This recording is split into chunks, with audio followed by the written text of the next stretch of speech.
तो स्टूडेंट्स आज हम देखेंगे इन्फिनिटिव वाले वाक्यों की पैसिव वॉइस।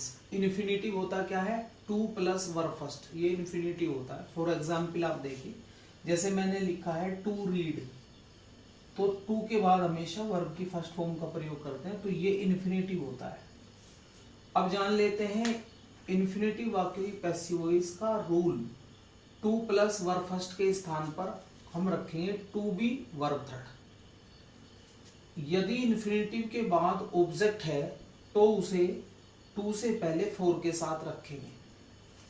फॉर एग्जाम्पल आप देखिए, इस सेंटेंस की आपको पैसिव वॉइस बनानी है, it is time to play.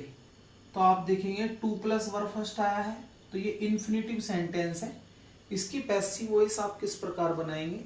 It is time same लिखेंगे, इट इज टाइम, और टू प्लस वर्ब फर्स्ट के स्थान पर आप लिख देंगे to be plus verb third. To plus verb first के स्थान पर हम लिखेंगे to be verb third, to be verb third. Play की वर्ब थर्ड होती है स्टूडेंट्स प्लेड। तो ये बन गई आपकी पैसिव वॉइस। अब चलते हैं नेक्स्ट एग्जाम्पल पर। It is time to sing a song. अब देखिए इन्फिनिटिव दिया हुआ है टू प्लस वर्ब फर्स्ट, और इन्फिनिटिव में ही आपको ऑब्जेक्ट दिया गया है, क्योंकि मैंने आपको बताया था वर्ब के बाद ऑब्जेक्ट आता है। तब हम किस प्रकार पैसिव वॉइस बनाएंगे? इट इज टाइम लिखेंगे।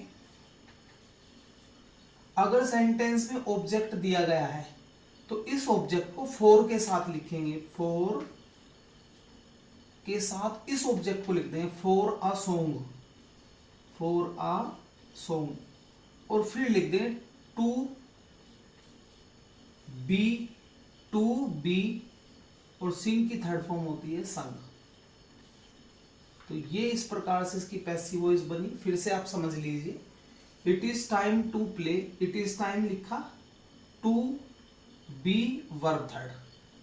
अगर आपको ऑब्जेक्ट दिया है, इस एग्जाम्पल में देखिए it is time to sing a song, आपको दिया गया है ऑब्जेक्ट, तो हम इस ऑब्जेक्ट को किस प्रकार लिखेंगे? इट इज टाइम लिख दिया आपने, इस ऑब्जेक्ट को हम फोर के साथ लिखेंगे, फोर अ सॉन्ग, और टू सिंग को लिख देंगे टू बी संग।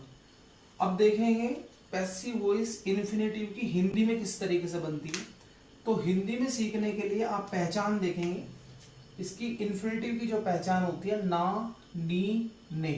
फॉर एग्जाम्पल देखेंगे, जैसे मैंने लिखा पढ़ना, तो ना आया हुआ है, तो ये इन्फिनिटिव हुआ, टू रीड।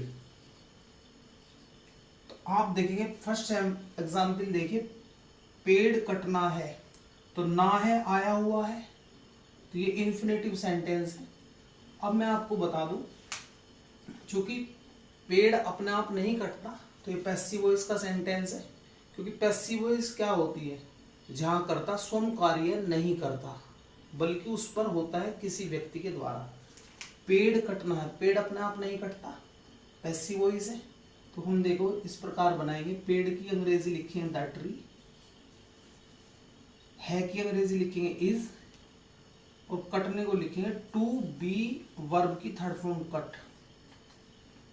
क्योंकि पैसिव वॉइस जो बनाते हैं हम टू बी वर्ब थर्ड से बनाते हैं। फॉर एग्जाम्पल देखिए, पत्र लिखना है, पत्र अपना आप नहीं लिखा जाता, किसी व्यक्ति के द्वारा लिखा जाता है। पत्र को लिखेंगे द लेटर,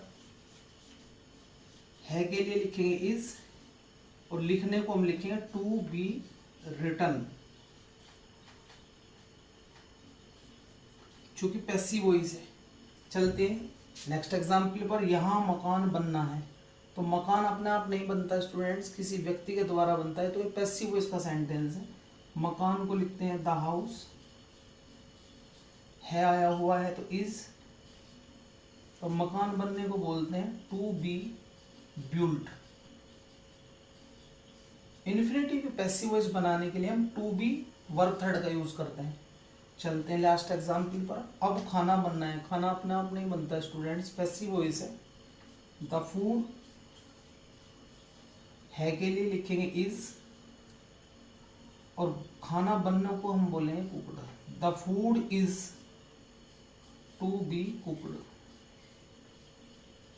तो इस प्रकार से स्टूडेंट्स ये थी इन्फिनिटिव वाले वाक्यों की पैसिव वॉइस। पढ़ते रहिए और अपना ध्यान रखिए और मेहनत कीजिए। मेरे चैनल को सब्सक्राइब कीजिए। जय हिंद, जय भारत।